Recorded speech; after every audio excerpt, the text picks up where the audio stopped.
Bonjour, à travers cette vidéo, nous allons voir une petite application rapide de l'analyse factorielle en composantes principales. Nous avons ici 15 variables manifestes qui reflètent en fait trois variables latentes. Donc nous avons ici trois groupes de variables manifestes. Le premier, le premier groupe composé de 5 variables manifestes, à savoir perceived usefulness de 1 jusqu'à 5. Bon, ici, c'est un code que j'ai donné aux variables manifestes qui mesurent la variable perceived usefulness. Et puis, nous avons ici 6 variables manifestes codées de 1 jusqu'à 6 et qui reflètent la variable latente perceived ease of use. Et finalement, nous avons ici 4 variables manifestes qui reflètent la variable latente attitude, attitude envers l'usage d'une nouvelle technologie. Bon, pour ceux qui connaissent très bien ces variables-là, il s'agit de variables euh, qui sont tirées du modèle TAM, Technology Acceptance Model. Donc, à travers l'analyse factorielle en composantes principales, nous allons étudier, si vous voulez, les propriétés intrinsèques de chaque variable latente, c'est-à-dire nous allons vérifier principalement euh, le caractère convergent, disons, de, de chaque variable euh, latente et s'assurer aussi que ces variables latentes sont unidimensionnelles. Donc, nous avons ici une matrice de données issue d'une enquête par questionnaire qui a été menée auprès d'un échantillon de 44 individus. Les réponses varient entre 1 et 6, et comme vous pouvez les voir ici, donc il s'agit de réponses allant d'une échelle de Likert allant de 1, pas du tout d'accord, jusqu'à 6, tout à fait d'accord.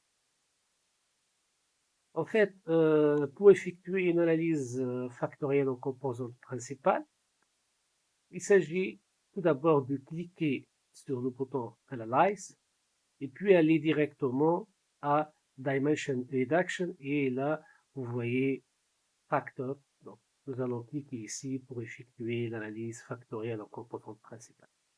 Bien entendu, lorsqu'on est sur SPSS, on travaille principalement avec des boîtes de dialogue. Nous avons toujours toutes les variables manifestes que nous avons identifiées dans notre base de données ici à gauche. Et puis à droite ici, nous allons faire déplacer, si vous voulez, les variables sur lesquelles on souhaite effectuer une analyse bien déterminée. Donc, puisqu'il s'agit d'étudier, disons, bien de vérifier le caractère unidimensionnel de chaque variable latente. Donc, nous allons à chaque fois faire déplacer les variables manifestes qui reflètent cette variable latente et puis procéder à la séquence. Donc, je vais faire l'application sur la première variable latente qui est perceived usefulness et qui est reflétée par 5 variables manifestes. Donc, je vais cliquer ici tout simplement pour les faire déplacer à droite. Et puis, je vais procéder à un petit paramétrage pour choisir quelques paramètres nécessaires à l'exécution de la séquence. Tout d'abord, au niveau de descriptors, et bien ici, nous pouvons choisir quelques options, ça dépend de notre objectif. Principalement, on peut cocher au niveau des coefficients ici pour calculer les coefficients de corrélation. On peut aussi même cocher ici significance level si on s'intéresse au niveau de significativité de ces coefficients. Et puis, il y a cette case très importante, KMO et Bartlett's Test of Sphericity. Ce sont des conditions préalables, si vous voulez, à la factorisation. Donc, on va tester, donc, on va voir le test d'adéquation de l'échantillonnage de KMO et le test de sphérécité de Bartlett. Par la suite, nous allons choisir la méthode d'extraction. Comme vous pouvez le voir, il y a plusieurs méthodes, mais disons la méthode la plus utilisée, c'est la première, Principal Component ou Composant Principal. Nous allons garder le choix par défaut. Par la suite, nous allons choisir la méthode de rotation et généralement, la méthode la plus utilisée, c'est Varimax, donc on va cocher Varimax. Et puis ici, au niveau des scores, là, je ne vais pas cocher. En fait, quand est-ce qu'on coche cette case Save as Variables? C'est lorsqu'on s'intéresse à la formation de nouveaux facteurs à l'issue de l'ACP. C'est-à-dire si vous voulez résumer les 5 variables manifestes ici en un seul facteur, on va cocher Save as Variable.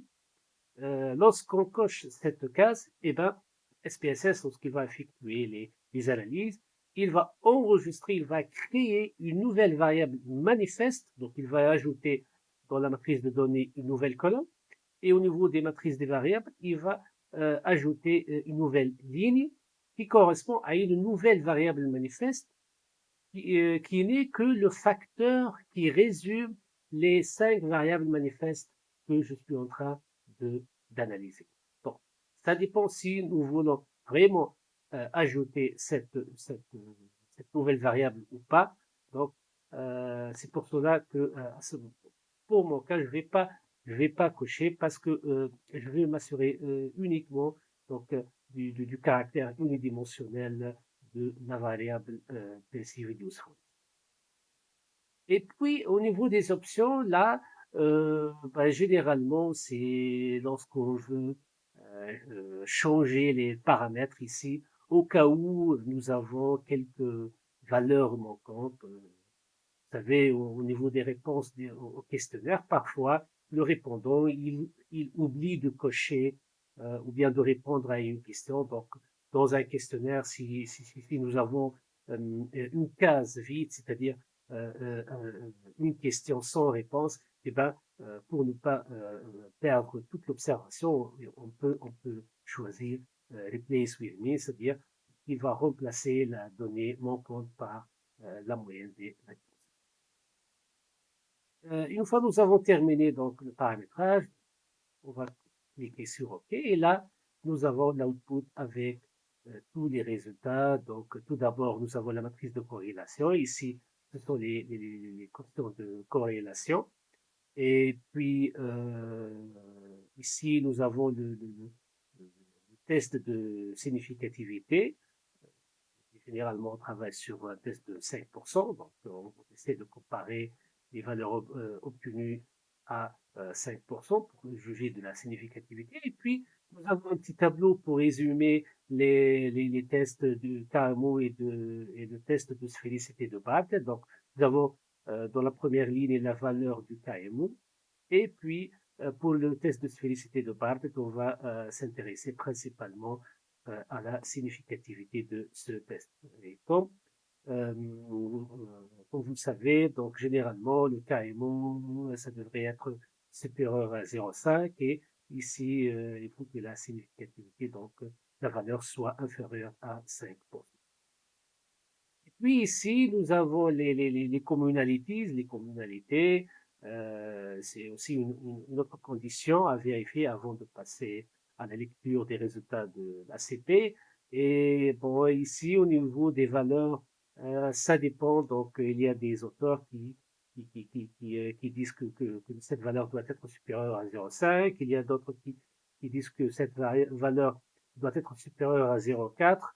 Bon, on peut garder toutes les valeurs ici. Je pense que les valeurs sont acceptables. Et puis, nous allons passer au tableau. On a variance totale expliquée. Comme vous pouvez le voir, au niveau des valeurs propres, on s'intéresse bien sûr aux facteurs ou bien des composantes là où on a une valeur propre supérieure à 1. Donc ici, nous avons le premier, disons, la première composante. Hein. Donc, il s'agit ici, si vous analysez ces valeurs-là, donc il s'agit d'un seul facteur. et qui explique 60,508% de la variance. Donc, il s'agit bel et bien d'une variable unidimensionnelle parce que nous avons pu résumer toutes les variables manifestes en un seul facteur. Donc, côté validité convergente, on peut dire que ce test est vérifié ici. Et puis, finalement, la matrice des composantes, là où on va voir donc la contribution, disons, factorielle de chaque variable manifeste à la formation de ce facteur ou bien de cette composante. Et là, nous avons des valeurs supérieures à 0,7, donc ça vérifie le caractère unidimensionnel de la variable perceived useful, ça d'une part. D'autre part, a priori, toutes les variables manifestes de 1 jusqu'à 5 reflètent bien la variable latente perceived useful. Donc ici, au niveau de la vérification de la validité convergente, il s'agit bel et bien d'une variable unidimensionnelle et en plus de ça, toutes les variables manifestes reflètent bien cette variable latente, donc on peut les garder. Il n'y a pas un problème ou bien il n'y a pas quelque chose qui nous pousserait à éliminer une variable manifeste. Bien entendu, ce test, c'est a priori, tous les résultats c'est a priori, ben, il reste par la suite aussi de vérifier la fiabilité. Il peut être effectué facilement en revenant à notre menu Analyze et puis nous allons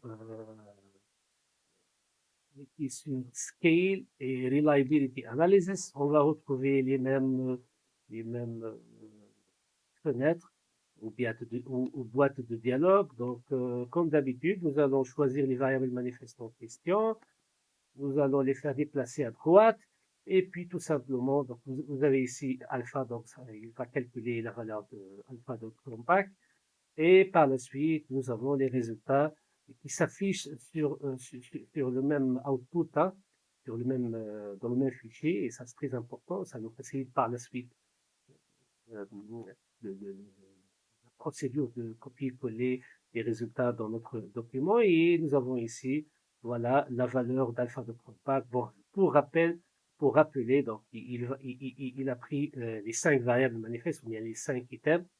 Et a priori, ici, il s'agit d'une bonne valeur acceptable, assez bonne, de l'alpha de compact qui est égal à 0,833. Généralement, on accepte des valeurs d'alpha de compact qui sont supérieures à 0,7. Donc, on peut dire ici qu'au niveau de l'analyse factorielle exploratoire effectuée avec SPSS, il s'agit d'une variable unidimensionnelle, je parle ici de perceived usefulness, aussi côté fiabilité, et il est clair que les variables manifestes utilisées permettent d'avoir, disons, un facteur assez fiable qui pourrait être utilisé par la suite dans une analyse plus avancée.